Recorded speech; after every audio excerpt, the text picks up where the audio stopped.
आ गई आप? बहुत देर हो गई तुम्हें आने में। मौसम बहुत अच्छा था तो इसलिए ज्यादा देर रुक गई। तुम्हारा चेहरा क्यों लाल हो रहा है, कोई मसला है? धूप में रही हूँ, मतली सी भी हो रही है मुझे। मुझे लगा कि ये एग्जीबिशन होगी। इस तमाम को आप कलेक्टर स्पेशल प्रीव्यू कह लें। एक बहुत ही होनहार और बासलाहियत खत्ताती की फनकारा भी मौजूद हैं और इनका नाम है नूर फातिमा। तो हम इसे सबसे पहले देखेंगे। जी हाँ। उमर और मैंने हादसे वाली रात पेरिस में जाके शादी कर ली थी। अल्लाह आपको खुश रखे। और ये हमारा नया घर है जहां हम इकट्ठे बुढ़ापे तक रहेंगे। आप सबका बहुत शुक्रिया। हम खानदान के तौर पर कुछ मुश्किल वक्त से गुजर रहे हैं। नूर फातिमा आज एग्जीबिशन पर गई थी।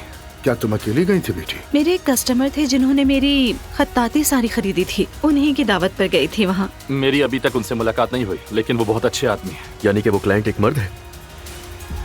कस्टमर से ज्यादा जेंडर अहम है। मेरी बेटी कैसी है?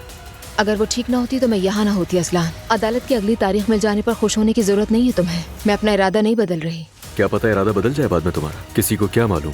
क्या आपके फैसले में कोई तब्दीली आई है? तलाक चाहिए मुझे। इनके इसरार को मद्देनजर रखते हुए मैं तलाक दे रहा हूँ, लेकिन मैं अपनी बेटी की कस्टडी चाहता हूँ। हमें अब कोई अलग नहीं कर सकता मेरी शहजादी।